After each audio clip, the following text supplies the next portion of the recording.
Welcome back to Car Mechanic Simulator 2021. If you're enjoying this series or any content on the channel, don't forget to subscribe, and a like on the videos does really help.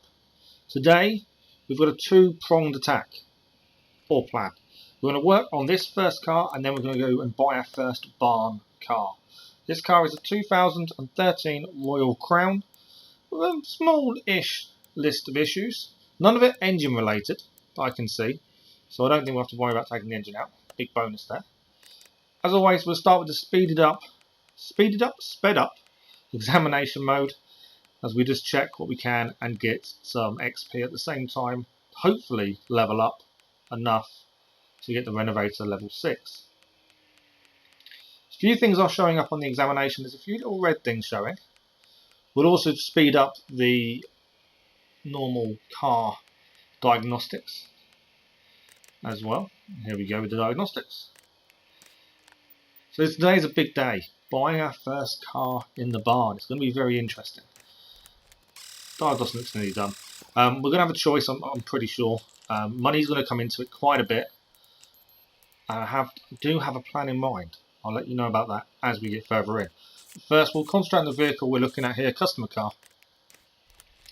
And our diagnostics is done. And what have we found? So there's a few suspension related issues, knocking sound comes from suspension, clutch release bearing, there's brake issues, grinding and shaking from the gearbox, and as you can see, looking into the engine bay, the gearbox is gone. That might be the issue with the knocking and shaking from the gearbox, if the gearbox has had it. So we'll lift the car up and we can start working on what needs replacing. Now, the reason we're doing this car before going to the barn, I wanted to make sure we had enough money to head to the barn. I wanted to make sure we had a decent amount of money. So the plan is, and I'll remind everyone of this later, no more than £20,000 to be spent at the barn. That's my maximum. That would leave us just over £10,000 to fix whatever we get. It's not a massive amount of money, but it's a good start. It's a way to look into it and just see how we go. Back to this car. Front right, all the brake disc, brake pads, brake caliper, I've all had it. They all need replacing. We've just spotted something else as well. Sway bar front end link, and you can just see it pop up there. The brake ABS pump, I was going to say brake module. ABS pump has had it, so next time we're in the engine bay, we need to change that. It's a nice quick spot. Save us time later on looking for a brake issue that we can't find. Front left now. And once more, brake caliper, brake disc, and is it the brake pads as well? No, brake pads are actually okay, but brake disc and brake caliper for definite, they need changing. And we have an inner tie rod as well. You can see the sway bar needs doing, but we had to go this side to get it off as well. We need to take off the sway bar front end link on both sides, so the sway bar can now come off. And we are slowly learning what we can and can't fix, so that will help us in the second ever barn visit. We want to check the bushes. Then knocking sound from suspension could be a bush. It's worth checking them while we're here. We don't want a nemesis to come back and bite us again, so it's always nice to check them while we have the ability to.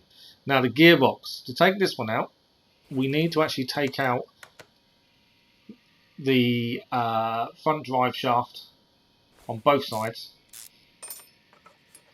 So I don't think we've done many of these ones before. It's a different layout to a gearbox. Normally the drive shaft we've dealt with a lot is the one that's straight down the middle of the car. They're normally for rear drive engines. Front wheel drive will always be these kind of gearboxes. As we take off the front drive shaft, we're looking for the starter motor. There it is. We need to go back to the engine bay for it. Take it off before we can take the gearbox. So up and down for the car a bit more. But it gives us a chance to do this ABS module while we're there. I mean ABS pump. But yeah, there's many different types of gearboxes, and it all depends on what kind of drive the vehicle is. So this is obviously a front wheel drive. As we sneak a little peek to be able to get a viewpoint. Nothing else obvious I can see straight away other than this ABS pump. Module off first, we can replace the ABS pump. At least that's one of the brake issues that we had to find sorted really quickly. It's nice when you find one of those. And generally I've found whenever we find one of those ABS pump or module needs replacing, because they're expensive parts, we generally make a decent amount of money back. camshaft I think was left over from the previous car, to be fair, on their shopping list. So yeah, we do make a decent amount of profit, so that's always a bonus. Finding one of these does make me feel happy in regards to our mechanic shop profit. Hopefully it rings true, we shall find out in a little while. So we can now lift the car back up and the gearbox should be ready to come off. That is the plan. I'm definitely slowly learning a lot more about cars than I did before. Give me a motorbike, I can take a motorbike apart and put that together really easily. Cars on the other hand, a lot more parts. But I'm slowly learning. I don't think my other half will trust me being let loose in the car anytime soon. Inside the gearbox, we have these other issues. The clutch release bearing needs to be changed. The clutch blah blah blah blah blah. The clutch pressure plate. I'll get my words out. Put my teeth back in. Is okay. The clutch plate is fine, but the flywheel isn't. But I'm pretty sure there's no direct engine issues that came up, so I think we're pretty safe. Now, is there anything else we can spot while we're here? It's always worth having a little check. Save us time in the long run if we check while we're here. Nothing obvious. Did we check that bush? Not sure. Let's check it. No, we haven't because there's no percentage. So we'll give it a quick look. Seems to be okay. All in order. Now we've got the bushes over the other side. Probably worth a check while we're here as well. I think that one's okay as well. So far, all the bushes are good. Does mean we don't know what the rattling from the suspension is yet. Although it could be something we've already taken off. That's the other side of it. It doesn't necessarily have to be a bush. It's just a guess based on previous experience of missing bushes. Okay, I think that is just about everything on the front. It's always worth a quick manual check. Can you see anything rusted? Can you see anything that needs sorting out? I don't think we can. So what we're going to do, we're going to go and fix everything that we can and we're going to buy everything we can. So here we are, we're back, we've fixed everything or brought replacements, everything on the front that needed replacing. So we'll start putting the gearbox back together, so flywheel back in first. Clutch plate back in as well. Pressure plate. Once we tighten it all up, we can put the clutch release bearing in.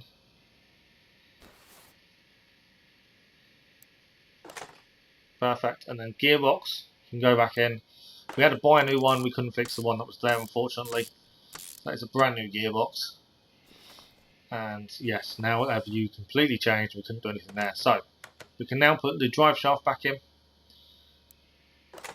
And the left and right front drive axles can go back in. Starting with the one on the right.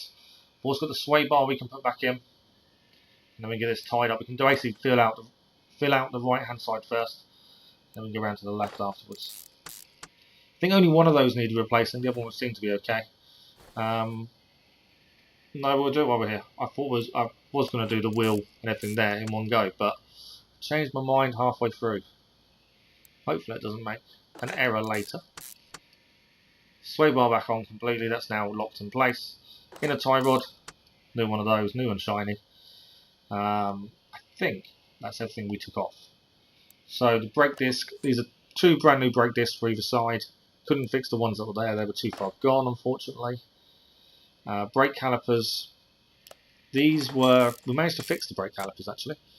We didn't have to buy new ones. Every time we can fix something it saves us a decent amount of money, which is returned in profit.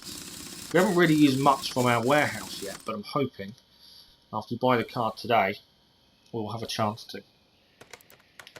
So we can now put the right hand side stuff back on, so the brake disc, brake pads and brake caliper. This car isn't taking too long to do, which was the plan. I just wanted to get a little bit more money behind us before we head to buy a car. I'm just very conscious of making sure we have enough to fix a car and not leave ourselves massively short. Yes, we've got stuff we can sell if we wanted to in our warehouse, but I'd rather not get to that point.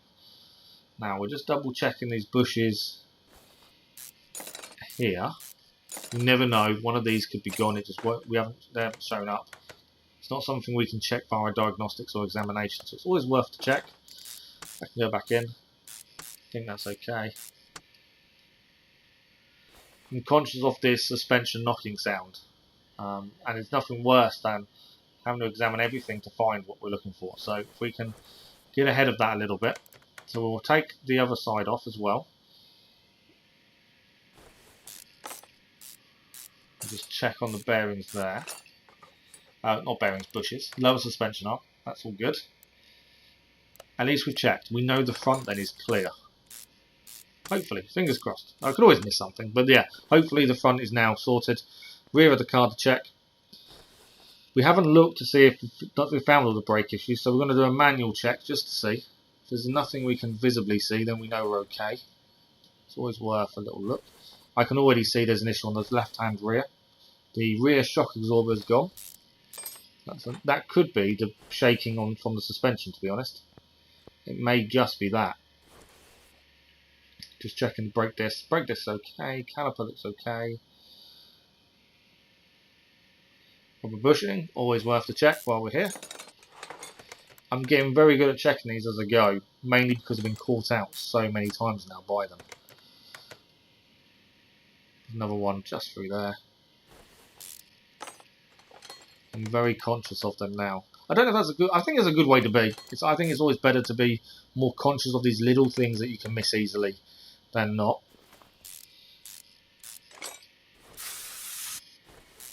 Also, I'm kind of guessing that rusted bolts could be an indication as an issue. Not on this case. The suspension upper arm was fine. I just wanted to check the bushes inside it. And yeah, I kind of assume rusted bolts may be an indication. Doesn't quite seem to be right at this point. So we can buy a new rear shock absorber. That can go on. And that's visibly all we can see currently. Is there anything else? So that's done, that's done, that's done, that's done, that's done, that's done. We finished the car. The rear shock was the last thing we needed to find. All those rubber bushes, I could have done that a lot quicker. But it doesn't matter, it is done. So this 2013 Royal Crown, we are finished. We just need to put the starter motor back in, I'm glad I remembered. And we can get this back to the customer. And it should be another happy customer. There we go. So we're just going to sell everything. While we're selling everything in our inventory, we actually ended up spending £2,400 on this car for parts and repairs. It's not too bad. And any second, it should click in how much we're going to receive.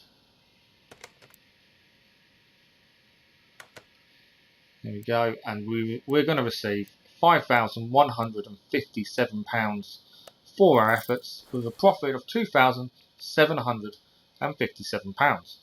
That's not too bad. So as I said earlier, we're going to head to a barn, we're going to buy our first barn car, but we are sticking to no more than £20,000 spent. That would leave us around £16,000. And our first car in the barn to choose from is this lovely 1992 Category Tomago. I say lovely. It's a little bit dusty, but it's a first look. £15,530 to buy. That's within our price range. We said less than 20. Second car we come across in the barn is the 1993 Sakura Super. Now, hadn't heard of this car till we found it. Price £58,702. A little bit expensive for our budget, I'm afraid. Our third and final choice is the 1996 Bolt Hornet. A little bit closer to our price range, this one. This was £20,119. Now, we're not going to show you which one we picked just yet. We actually ended up spending £3,476 on parts.